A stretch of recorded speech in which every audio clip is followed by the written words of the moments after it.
23 June প্রতিষ্ঠা বার্ষিকীকে ঘিরে কার্যক্রম নিষিদ্ধ। আওয়ামী লীগের তৎপরতা ঠেকাতে 6 জেলায় সেনা মোতায়েন করেছে সরকার।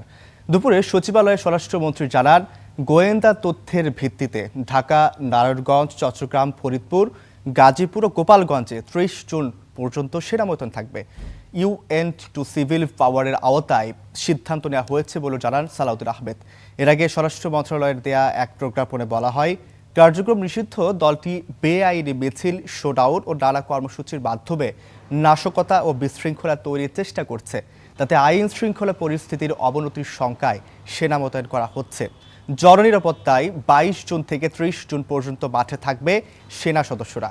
এর আগে কার্যক্রম নিষিদ্ধ দলটির নেতাকর্মীরা বিচ্ছিন্ন ঝটিকা মিছিল ও নাশকতার চেষ্টা করতে পারে এমন তথ্যে দেশ জুড়ে সতর্কতা জারি করে পুলিশ সদর দপ্তর।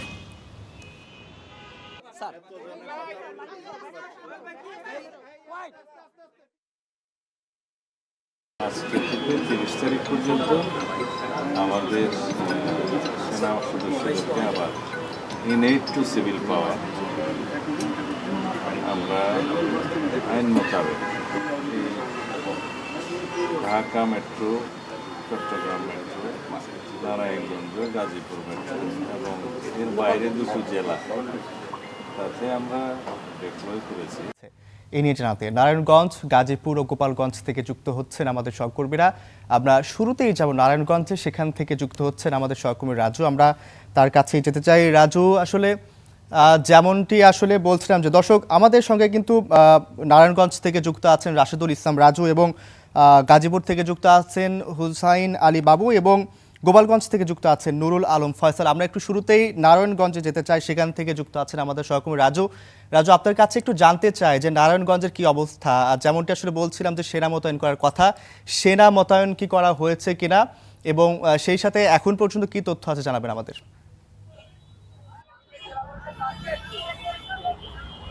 রফ, ধন্যবাদ আপনাকে। মূলত আজ দুপুরের দিকে নারায়ণগঞ্জ, গোপালগঞ্জ এবং ঢাকা সহ 6 জেলায় সেনা মোতায়েনের কথা বলা হয়েছে। তবে নারায়ণগঞ্জে এখনো পর্যন্ত কোথাও সেনা মোতায়েনের খবর পাওয়া যায়নি। এই বিষয়ে আমরা জানতে নারায়ণগঞ্জ জেলা প্রশাসনের সঙ্গে কথা বলেছি। তিনি আমাদের যেমনটা জানিয়েছেন যে দুপুরের দিকে এই ঘোষণা আসলো, এখনো নারায়ণগঞ্জে সেনাবাহিনী এসে পৌঁছায়নি এবং কখন নাগাদ তারা পৌঁছাবেন এটিও নির্দিষ্ট করে বলতে পারেনি। তবে তারা আমাদের যেমনটা জানিয়েছেন যে সেনাবাহিনী এখানে পৌঁছানো মাত্রই তারা সমন্বয় করে তারা কাজ করবেন এবং কি কারণে মূলত সেনাবাহিনী মোতায়েন করা হচ্ছে এই বিষয়ে জানতে চাইলে তারা আমাদের যেমনটা জানিয়েছেন যে মূলত নারায়ণগঞ্জ সহ যেসব শিল্প অঞ্চল এলাকাগুলো রয়েছে, এইসব এলাকাগুলোতে আইন শৃঙ্খলা পরিস্থিতি নিয়ে কিছুটা তারা আশঙ্কায় রয়েছেন। এই বাড়তি সতর্কতা হিসেবে মূলত অতিরিক্ত সেনাবাহিনী মোতায়েন করা হচ্ছে। এরই অংশ হিসেবে নারায়ণগঞ্জে একইভাবে মোতায়েন করা হবে এবং এখনো পর্যন্ত নারায়ণগঞ্জের আইন শৃঙ্খলা পরিস্থিতি কিন্তু বেশ স্বাভাবিক রয়েছে। এই ছিল আমার কাছে নারায়ণগঞ্জ থেকে সবশেষ তথ্য। রফ। রাজু, আপনাকে অসংখ্য ধন্যবাদ। দর্শক, ইতিমধ্যে আমাদের সঙ্গে যুক্ত আছেন আমাদের আরেক সহকর্মী হোসাইন আলী বাবু। তিনি যুক্ত আছেন গাজীপুর থেকে। আমরা বাবুর কাছেও জানতে চাই, বাবু আসলে গাজীপুরের কি অবস্থা দেখছেন, সেখানে আইন শৃঙ্খলা পরিস্থিতি কেমন দেখছেন, সেনা মোতায়েন করার কথা, কি অবস্থা সেখানকার?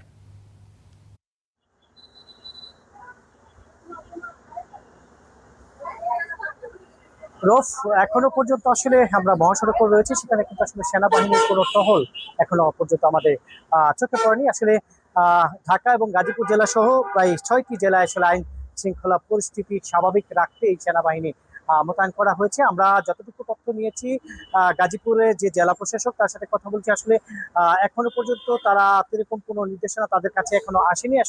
আসলেই সেনাবাহিনী যে মোতায়েনের কথা, সেটি কিন্তু আসলে তারা সেনাবাহিনীর সাথে সমন্বয় করেই আসলে মহাসড়কগুলোতে তারা আইন শৃঙ্খলা বাহিনী যে কার্যক্রম সেটা কিন্তু তারা চালাবেন।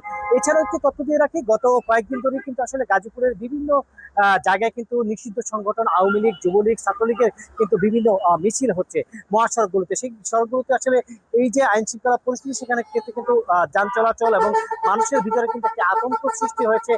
গতকালই দেখেছি আমরা বড়বাড়ি সাইনবোর্ড এলাকায়, সেখানে কিন্তু আসলে যুবলীগের একটি বিশাল মিছিল বেড়েছে। সেখানে কিন্তু আসলে পুলিশকে প্রকাশ্যে হুমকি দেওয়া হয়েছে যে আসলে আগে বাড়ালে একেবারেই মেরে ফেলবে, এই ধরনের একটি তারা স্লোগানের মধ্যে তারা হুমকি দিচ্ছেন। সেই ক্ষেত্রে আসলে সারা দেশের আইন শৃঙ্খলা নিয়ে স্বাভাবিক রাখতে কিন্তু আজকে স্বরাষ্ট্র মন্ত্রণালয় থেকে একটি চিঠি প্রয়োগ করেছে যে সারা দেশে যেসব জেলাগুলোতে আসলে গুরুত্বপূর্ণ জেলা, সেই জেলাগুলোতে আসলে সেনাবাহিনী মোতায়েন করার বিষয়ে কিন্তু একটি চিঠি দেওয়া হয়েছে। কিন্তু আমরা সেনাবাহিনীর সাথে কিছুক্ষণ আগে যে গাজীপুরে যে সেনাবাহিনী ক্যাম্প রয়েছে দাঙ্গা সেখানে আমরা সেনাবাহিনী একটি সদস্যের সাথে কথা বলেছি।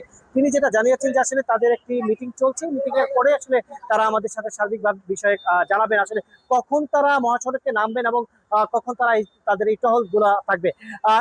এছাড়াও যদি আরেকটু গুরুত্বপূর্ণ বিষয় তথ্য দিয়ে রাখি, সেটি হচ্ছে যে এই জায়গাগুলোতে যে গাজীপুরে যে রাজেন্দ্রপুর, হুতাপাড়া, সাইনবোর্ড, টঙ্গী এইসব এলাকাতে কিন্তু আসলে যে নিষিদ্ধ সংগঠন ছাত্রলীগ, আওয়ামী লীগ, যুবলীগের মিছিলগুলো হয়, এইগুলোতে আসলে সবচেয়ে বেশি আইন শৃঙ্খলা বাহিনীর জোরদার থাকবে। এছাড়াও কিন্তু এখনো পর্যন্ত গাজীপুরের যে টহল বাহিনী সেটি কিন্তু এখন নামেই স্বাভাবিক রয়েছে আইন শৃঙ্খলা বাহিনী। এই ছিল আমার কাছে গাজীপুরের সর্বশেষ। বাবু, আপনাকে অসংখ্য ধন্যবাদ আমাদেরকে গুরুত্বপূর্ণ তথ্য দেওয়ার জন্য।